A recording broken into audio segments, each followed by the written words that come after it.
Why, hello everyone. Welcome to another daily movie review. And today we're going to be talking about Christopher Nolan's 2010 film Inception. The film is directed by Christopher Nolan, written by Christopher Nolan. It stars Leonardo DiCaprio, Joseph Gordon-Levitt, Ellen Page, Tom Hardy, and others. The plot synopsis is: a thief who steals corporate secrets through the use of a dream-sharing technology is given the inverse task of planting an idea into the mind of a CEO. Oh, Ken Watanabe is also in this. He's a baller in this. So I actually went to the movies to see this since my wife and I already had COVID. We're just like, oh, fuck it. We can go to the movies. And right now they're doing all these classic movies for like $5.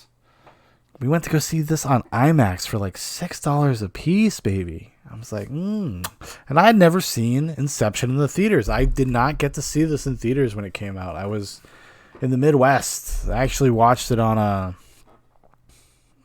let's just say I watched it on a tiny screen in the living room. Still got that theatrical experience, people talking, camera shifting, just like if I was adjusting in my seat. It was very, very, very realistic, just like being there. But yeah, I never got to see this in theaters. And if you're going to go see a Nolan movie and you have the opportunity to see a Nolan movie in IMAX, I feel like you got to go, Actually, I think, this was my first IMAX Nolan movie. And people have always made a big deal about, oh, you got to see these movies in IMAX. And I will go every once in a great while. Like I saw Ad Astra in IMAX. That was a great experience. I saw Mission Impossible Fallout in IMAX. That was fucking awesome. But Christopher Nolan goes the extra mile. He actually brings out Fallout did the same thing. But he brings out IMAX cameras and he shoots them with those huge fucking lenses. And he'll shoot action scenes that way. So there is actually an added value on top of just the bigger screen and the experience of the IMAX to going and seeing it that way. They're built for that. And I didn't really, it's like something you can't communicate to somebody. I wouldn't have bought that totally. I probably would have been like, oh, okay, cool. But in my head, I probably would have been like, yeah, whatever. Honestly. But like this, even everything from the image to the sound design seems like it's all tailored for IMAX. Because I got to tell you, I've seen Inception probably 10 times since it came out, maybe 12. I don't know. I've seen it a lot of times. I was really kind of obsessed with it when it first came out. I was really into it. I've always liked Christopher Nolan. I'm not a Christopher Nolan hater. I think he's a fantastic craftsman. He makes like really great populist stuff, but it always has kind of a smarter edge to it. He's always doing something more interesting while also giving kind of a broadly appealing experience to a general audience. You can watch Inception with your mom and she'll like it. That kind of thing. He makes movies for everybody, but on a grand, massive scale, and also has kind of a cinematic lineage or cinematic DNA of somebody like Michael Mann. I think I've talked about this when I talked about Interstellar. And it's all there. And I gotta tell you, if you can see these movies on IMAX, go. Even if it was like $20, it would have been worth it. Because I'd seen it so many times, like I said. But I was so wrapped up in it. I was so involved in the story and the action scenes. That's the thing that really, really got me, was the sound design and the action scenes. They're amazing in IMAX. It's just like, it really does. It really feels like it was built for IMAX. Because it was. And it's one of the cooler theatrical experiences I've ever had, actually, to be honest with you. I went to go see it in an almost empty theater. My wife and I had the only 2 tickets up until almost showtime, and then some doddering old fool came and sat behind us, but he was quiet. It was almost like he wasn't there. But we were like, oh, cool, this is like a private screening. This is incredible. This is amazing. Go see a fucking IMAX presentation of Inception and nobody else is there. Pretty special. It was a great time. I'm really glad we went to do it because we almost didn't because it was such a late showing. And somebody, my mom was watching her son, and it was just like, and even though we had to get up like early in the morning the next day, and we didn't get home until almost 12:30. It was worth it. It was totally worth it. I'm so happy I did it. I guess you could probably tell I like Inception. Inception has been one of my favorites for a while. Like I said, it's just a good populist, like kind of hard-ish sci-fi. What I really like about it is that Christopher Nolan doesn't really go into too much detail about how things work, like logistically. Like, how does this dream machine work? Like, what does this all fucking mean? Like, how does this all work? You just accept it. You're just like, oh, it's this box and people plug themselves in and they join in a dream together. And you're like, okay with that. It doesn't matter because everything else is, it's moving so fast and it's feeding you so much information and it's showing you new things like every 10 minutes. Like, you don't even notice that that is what's going on. It does kind of have some of Nolan's flaws. The melodrama is not great. And this movie, especially more than maybe any other of his movies, but a lot of his movies, some of his Batman movies especially have this problem, is the exposition dumping. There will be a 15-20 minute like set piece that goes on, and then it just stops dead in its tracks, and like people just talk about like plot and plot function stuff, plot mechanics for like extended periods of time. Kind of in really simple ways. Like, they're not communicating the ways in a kinetic sense. It's something James Cameron actually made note of when he was talking about when he made The Terminator. He's like, there's so much to explain. There's so many different moving parts of this world and these characters. We can't just stop and have people talk in rooms, right? So what he would do, he would take, say like the character Kyle Reese, Michael Biehn's character. He'd have him giving exposition dialogue during chase and action scenes because it just keeps it going. And it also kind of makes the silliness of what you're saying kind of go over your head a little bit. Like, you don't have time as an audience member to sit there and consider deeply what he's saying on first viewing. So it ends up being like just pure entertainment. And when you can have your cake and eat it too that way, I think that's a good thing. I don't think he does Nolan's wasn't very good at that for a while. I would say because he did Interstellar after this, right? Oh no, he did Dark Knight Rises and then he did Interstellar. Interstellar kind of, I think, actually fixes that problem the same way that Cameron would have fixed it. But up until I would say that, he was not very good at it. His movies would have to stop on a dime and explain themselves. And in ways that it didn't really need to sometimes. So it does, like I said, I like that it doesn't really get into the way the tech works. It's not really what it's about. It's just more about the concept and just kind of a meta sense. And then you just kind of accept that it works. But he will go into excruciating detail about plot minutia. And he'll do it over and over again. Like, he'll have the characters just reiterating the same thing like over and over again. He's very concerned that you won't understand what's going on. There's a scene in Batman Begins where they're talking about the water mains exploding and evaporating. And within, I would say, about a 10-minute period, two people almost say exactly verbatim the same thing, explaining what the problem is. You have Commissioner Gordon talking about it, and then like a few minutes later, you have the dude that's working at the water plant. He says, like, he's like, oh, if this thing's explode, if you put this into the water main, the whole thing is going to explode. It's just it's a weird Nolan thing. He seems like he always kind of has issues with that. Issues with like trusting his audience. But I will say this, with Interstellar, with Dunkirk, I will see how Tenet plays. I'm dying to see fucking Tenet. I wish I could go see it on Monday, but I can't. He kind of has gotten better at that, especially with Dunkirk. I mean, because Dunkirk actually tells you a story with very little dialogue, and he's really, I think, really started to understand how to do that kinetic action while also exposition dumping. And it just sings a little bit better, you know? Especially Interstellar. Interstellar, I was so blown away by Interstellar this past rewatch. Like, I want to watch it again. I was thinking, I didn't rewatch it on my copy of it because I was like, I literally felt like I should go see it in IMAX if I can. And I might still do that because it's $6.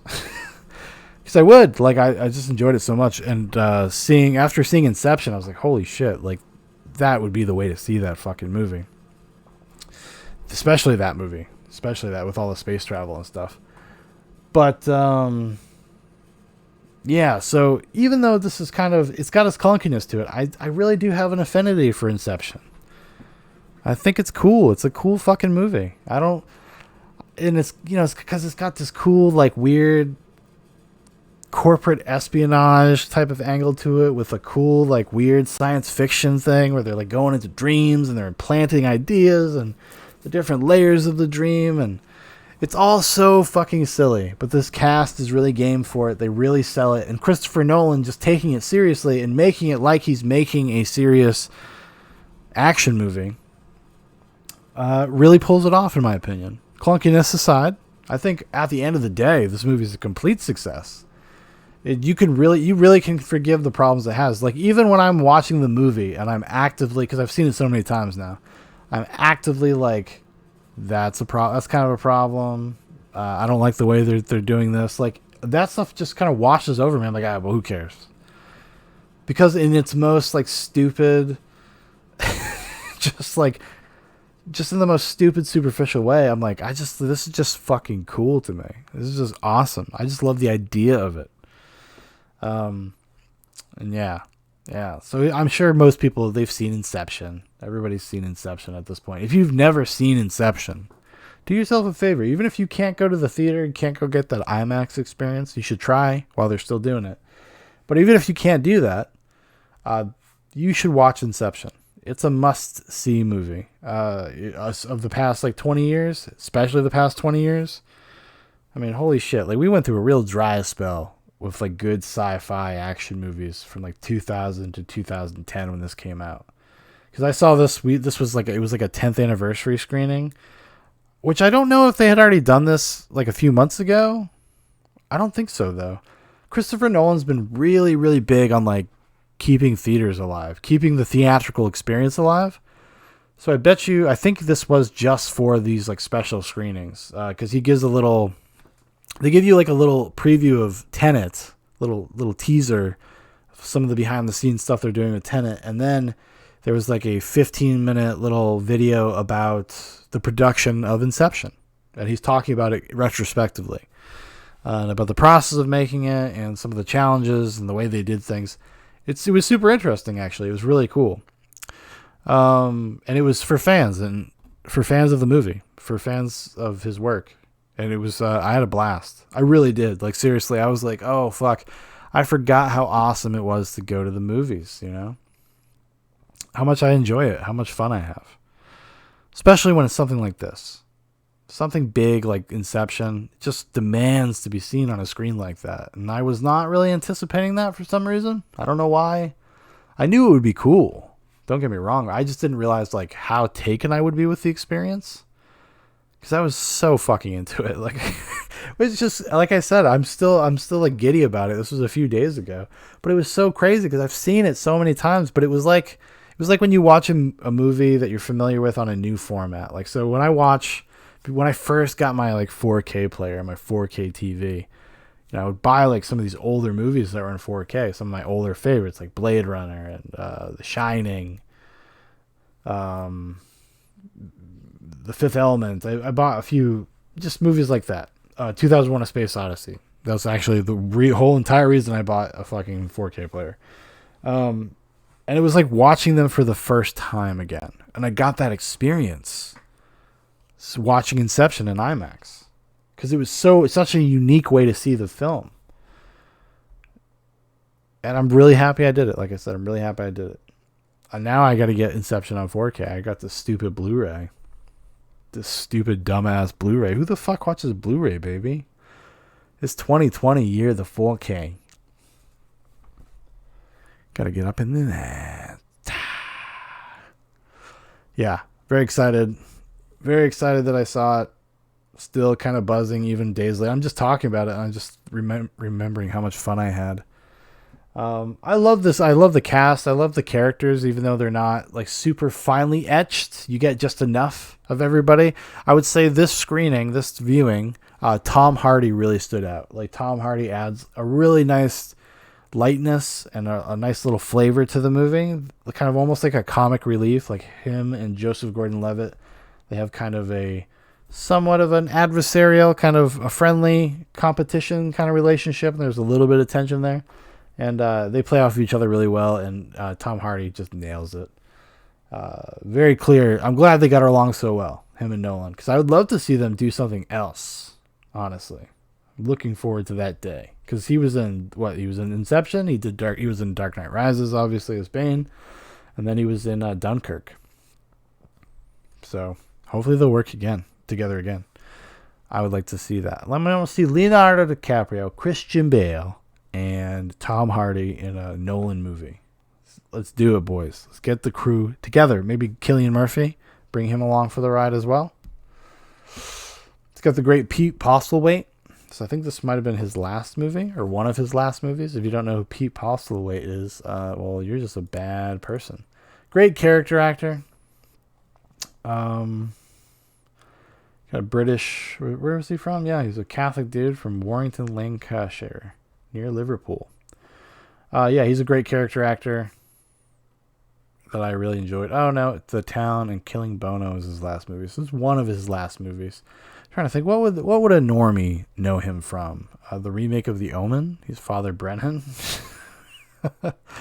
He's in Romeo and Juliet. Romeo plus Juliet, the movie from the 90s. He's in Lost World, Jurassic Park. He plays Roland Tempo. He plays that hunter dude, kind of the bad guy that's trying to capture the dinosaurs, which he is by far the best part of that movie. He's also in Alien 3, Last of the Mohicans. Yeah, this guy's great. I fucking love him. Love him. He's one of those people that like I'm like, oh cool, he's in this movie. He kind of just elevates it. Yeah, he's great. He plays Cillian Murphy's dad, the mean old bastard that's dying. And the great Ken Watanabe gives a great performance. Leonardo DiCaprio, he's a movie star. You hire Leonardo DiCaprio because he puts off a kind of vibe and energy, a presence that I wouldn't say he's like a great actor, but he's great at being a movie star actor, See, it's like you watch something like Django Unchained, right? Like, that performance is a very entertaining performance, right? But it's a very performery performance. It's not believable. It's not like you get lost in it. I mean, it works very well for a Tarantino movie, but it's not a believable performance. I mean, I think the emotional core of it maybe is believable, but like the accents and all that stuff, you don't buy any of that shit. But it's so much fun to watch, you just kind of don't care, I would even say the same thing with Once Upon a Time in Hollywood. He kind of has the same vibe. But yeah, definitely. Like I said, if you've never seen Inception or it's been a long time, revisit this movie. It's a great, fun, hard-ish sci-fi movie. It's got a little bit of something for everybody. And I love the score too. I didn't even mention the score. Oh my god, that Hans Zimmer score fucking blows my mind. And seeing it at IMAX on those fucking great speakers. Bomb, like the womp, and just oh my god, just so good, just completely enraptured. Honestly, one of the reasons why I was like, oh, I really want to see Interstellar in IMAX was to hear the soundtrack, just to hear the score in IMAX, just to hear it on those crystal clear, just super fucking loud, no distortion. Just a great experience. I would love to fucking hear that shit. I'm fucking very stoked. I might have to just pull an Audible and go on Saturday, which will be out before you see this, so I'm talking past tense as far as you're concerned. But anyways, all right, everybody, thanks for watching, thanks for listening. If you'd like to know more about Zoobox, you want to keep up to date with everything Zoobox Nation, there's a bunch of links in the description for Facebook, for Instagram, for my personal Twitter. Also, if you'd like to make a request for one of these daily videos or something for the big show for Zoobox Goes to the Movies, put it in the comments and we'll put it on the list. All right, everybody. You have the best one ever.